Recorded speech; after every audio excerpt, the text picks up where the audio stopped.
प्रतिवेदम ब्रह्मचर्यम द्वादशब्दानि पंचवा घृणांत कमित्तके केशांत निषेव सोदशे। यानी इस श्लोक के अनुसार 12 साल या कम से कम 5 साल की ब्रह्मचर्य अनिवार्य है हमारे सभी वेदों को पढ़ने के लिए। और महर्षि मनु के अनुसार एक इंसान को जब तक ब्रह्मचर्य का पालन करना चाहिए जब तक वो अपनी शिक्षा या फिर किसी कला में पूरी तरीके से निपुण नहीं हो जाता। और 16 साल की उम्र में ही केशांत संस्कारा यानी आपकी बियर्ड की शेविंग होनी चाहिए। हमारे हिंदू धर्म में ब्रह्मचर्य का अत्यधिक महत्व है। हमारे वेदों में ब्रह्मचर्य को सभी तपों का तप और निष्कर्ष का निष्कर्ष कहा गया है। ब्रह्मचर्य हमारी आत्मिक शक्ति है। छांदोग्य उपनिषद में कहा गया है ब्रह्मचर्य के पालन का फल चारों वेदों के उपदेश के समान कहा गया है। ब्रह्मचर्य अमरत्व को प्रदान करने वाला है। अमर होने का ये मतलब नहीं है कि आप हमेशा इस दुनिया में फिजिकली प्रेजेंट हो, बल्कि ये इस चीज पर भी डिपेंड है कि आप अपने नाम को अपने कर्मों द्वारा इस दुनिया में अमर कर सकें। जैसे Swami Ramakrishna Paramahamsa, Swami Vivekananda, Nicolas Tesla, Archimedes, Pythagoras, इन सभी ने ब्रह्मचर्य की शक्ति को पहचाना है और उसे माना है। पुराने टाइम में बड़ों के द्वारा आशीर्वाद मिलने पर कहा जाता था वीर्यवान बनो। महर्षि पतंजलि के योगा सूत्र में मृणम बिंदु पातेन जीवनम बिंदु धारणम, मतलब अगर आपका सीमन प्रिजर्व रहेगा तो आपको इससे एक नई लाइफ मिलेगी। लेकिन अगर आप अपने सीमन को टेम्पररी फीलिंग के बेस पे बहाते रहोगे तो आप अपनी लाइफ को छोटा करते हुए जा रहे हो। इसके आगे स्वामी राम तीर्थ जी कहते हैं कि एक इंसान की बॉडी में 3 मेजर एनर्जी चैनल्स होते हैं जिसके माध्यम से ही हमारे शरीर में एनर्जी यानी कि प्राणा फ्लो करते हैं। और इन तीनों में सबसे इम्पोर्टेंट चैनल है सुषुम्ना नाड़ी। तो स्वामी राम तीर्थ जी कहते हैं कि सीमन को प्रिजर्व करके रखने से एक लंबे टाइम बाद सुषुम्ना नाड़ी एक्टिव हो जाती है और फिर इसी नाड़ी के माध्यम से आपका सीमन एनर्जी की फॉर्म में बदलकर ऊपर की तरफ बहते हुए ज्ञान में बदल जाता है। हमारे सीमन यानी कि वीर्य में बहुत अद्भुत शक्तियां हैं। जब कोई इंसान सीमन रिटेंशन या फिर ब्रह्मचर्य के द्वारा अपने सीमन को प्रिजर्व करता है तब उस इंसान के अंदर एक ऑर्डिनरी इंसान से कई गुना ज्यादा ऊर्जा का संचार होता है। जो लोग ब्रह्मचर्य का पालन करते हैं ऐसे लोगों को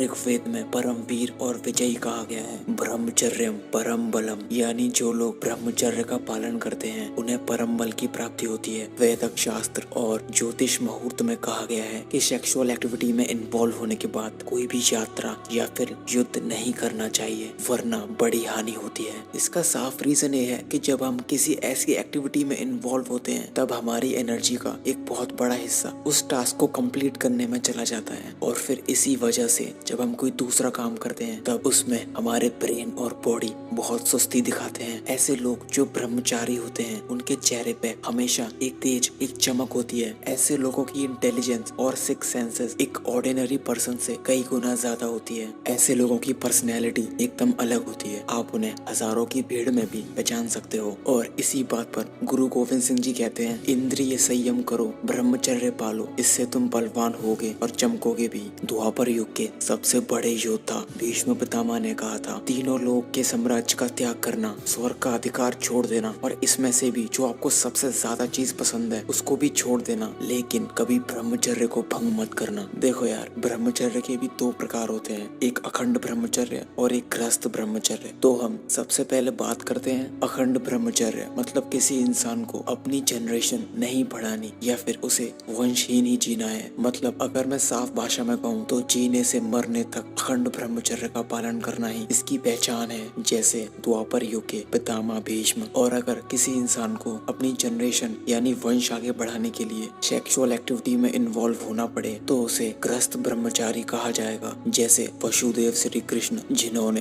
विवाह होने के 12 साल बाद भी ब्रह्मचर्य का पालन किया था और जब उनकी शारीरिक शक्ति चरम सीमा पर थी तब उन्होंने एक ऐसे तेज परम प्रतापी पुत्र को जन्म दिया था जिसका नाम प्रद्युम्न है। और ऐसा कहा जाता था कि जब श्री कृष्ण और प्रद्युम्न एक साथ चलते थे तब कोई पता नहीं लगा पाता था कि कौन प्रद्युम्न है और कौन श्री कृष्ण। और आजकल के इन सो कॉल्ड टीवी सीरियल्स ने चरित्रवान योगेश्वर श्री कृष्ण के चरित्र की धज्जियां उड़ा रखी हैं और इसी वजह से आज की जनरेशन को ये सब भुगतना पड़ रहा है। इसके साथ ही बंगाली राइटर, पोएट और जर्नलिस्ट और साथ ही वंदे मातरम सॉन्ग के क्रिएटर बंकिम चंद्र चट्टोपाध्याय, जिन्होंने 36 साल तक अलग अलग जगह पे जाकर हमारे ऐतिहासिक ग्रंथ महाभारत के ऊपर ये रिसर्च की और बताया कि श्री कृष्ण की केवल केवल एक रानी थी, न कि 16,108। उनका सिर्फ एक स्त्री से विवाह हुआ था और वो थी रुक्मिणी। और ये 16,108 से शादी करने का कोई जिक्र ही नहीं आता है। गृहस्थ ब्रह्मचारी के दूसरे एग्जाम्पल हैं मर्यादा पुरुषोत्तम श्री राम, अर्थात जो पुरुषों में भी उत्तम हो और पुरुषों में भी मर्यादा पुरुषोत्तम हैं, जिन्होंने एक ही स्त्री से विवाह किया था और विवाह के बाद 14 साल तक अखंड ब्रह्मचर्य और वनवास का पालन किया था। तो यार अब आप सोच रहे होगे कि ये सब तो ठीक है, अब ब्रह्मचर्य का पालन करें कैसे? तो सुनो, तो आपको रोज सुबह सुबह ब्रह्म मुहूर्त में उठने की आदत डालनी है। और जिन लोगों को नहीं पता कि ये ब्रह्म मुहूर्त क्या है, तो उन लोगों के लिए मैंने ब्रह्म मुहूर्त पर एक वीडियो बना रखा है। तो आपको आई बटन पर ऊपर क्लिक करके उस वीडियो को देख लेना है। ब्रह्म मुहूर्त सूर्य उदय से ठीक 96 मिनट पहले का समय है। इस समय के दौरान आपको अपनी नींद का त्याग कर देना चाहिए, क्योंकि इस समय आपकी वाता एनर्जी डोमिनेंट होती है और साथ ही यही टाइम आपके यूरिनेशन और एक्सक्रीशन का होता है। अगर आप इन वेगों को रोक कर रखते हो तो आपके शरीर में हीट बढ़ जाती है। इससे आपको नाइटफॉल यानी कि नॉक्टर्नल एमिशन होने के चांसेस बढ़ जाते हैं, जिसकी वजह से ब्रह्मचर्य होने में काफी मुश्किलें होती हैं। हाँ दोस्तों, सबसे इम्पोर्टेंट बात, आपको सुबह ब्रह्म मुहूर्त में उठने के बाद योगा और प्राणायाम जरूर करना है, क्योंकि अगर आप प्राणायाम नहीं करोगे तो आपकी सेमिनल एनर्जी स्पिरिचुअल एनर्जी में कन्वर्ट नहीं होगी। और देखो, ये तो नेचर का लॉ है कि आपको कोई भी चीज बैठे बिठाए नहीं मिलेगी, आपको कुछ तो पुरुषार्थ यानी मेहनत करनी पड़ेगी। तो आपको रेगुलर प्राणायाम करते रहना है, जिससे आपका